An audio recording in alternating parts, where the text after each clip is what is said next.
Assalamualaikum warahmatullahi wabarakatuh. Salam sehat dengan bekam. Bekamnya bekam sehat, sunnah, empiris, holistik, aplikatif, dan terpadu. Saya Trihari Fajar Yadi, salah satu penggiat ilmu nabawi dan pembelajar bekam sehat.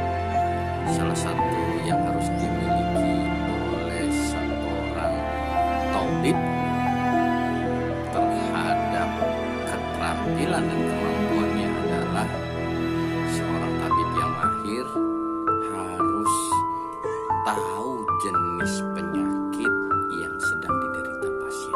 Maka hal yang pertama adalah menentukan jenis penyakitnya. Apakah jenis penyakit hati, jenis penyakit jasad, atau kombinasi dari keduanya. Bicara tentang jenis penyakit hati ada dua. Yang pertama adalah was-was, yang kedua adalah syahwat. Was-was atau keraguan-raguan, lawan katanya adalah keyakinan. Maka untuk mendapatkan keyakinan, pertama istiqaroh, yang kedua istiqaroh, yang ketiga baru istisyaroh. Yang pertama minta petunjuk sama Allah, yang kedua minta petunjuk sama Allah, dan yang ketiga minta petunjuk sama orang-orang yang ahli. Makanya ketika ada pasien yang kelihatannya ini jenis penyakit hatinya lebih dominan, hal yang pertama ketika kita ketemu pasien itu, masukkan dia ke majelis ilmu, dekatkan dia kepada orang yang soleh, yang lebih paham.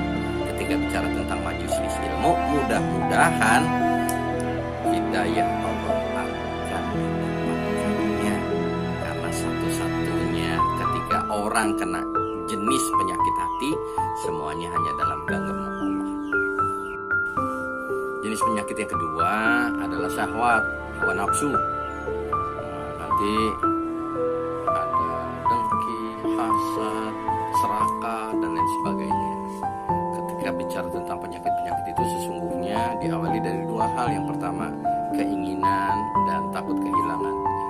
Makin besar keinginan, makin besar juga masalahnya, kan begitu. Makin banyak keinginan, makin banyak masalahnya. Kalau sudah keinginan terpenuhi, maka akan timbul yang namanya takut kehilangan. Ini yang akan membuat hawa nafsu tidak bisa terkendali. Satu-satunya yang bisa mengendalikannya adalah pikiran dan perasaannya tertata.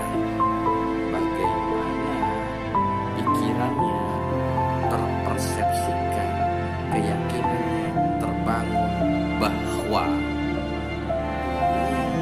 sementara akhirat persepsi dan keyakinan bahwa dunia sementara, akhirat selamanya.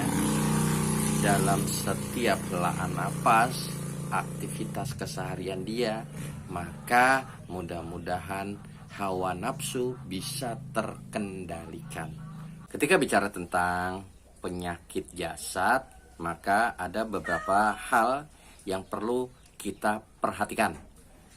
Yang pertama, bahwa yang namanya sakit adalah proses alami tubuh. Gejala dan tandanya adalah reaksi tubuh terhadap serangan penyakit.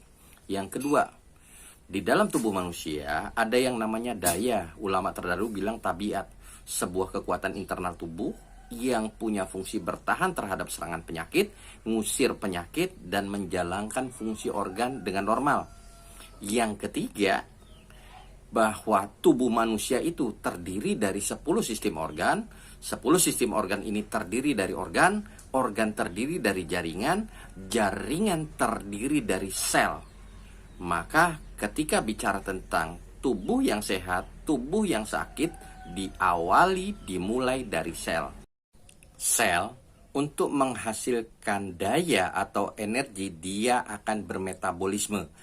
Metabolisme ini akan digunakan untuk regenerasi sel, bertumbuh dan berkembang, mencerna makanan, bernapas, bergerak, dan lain sebagainya.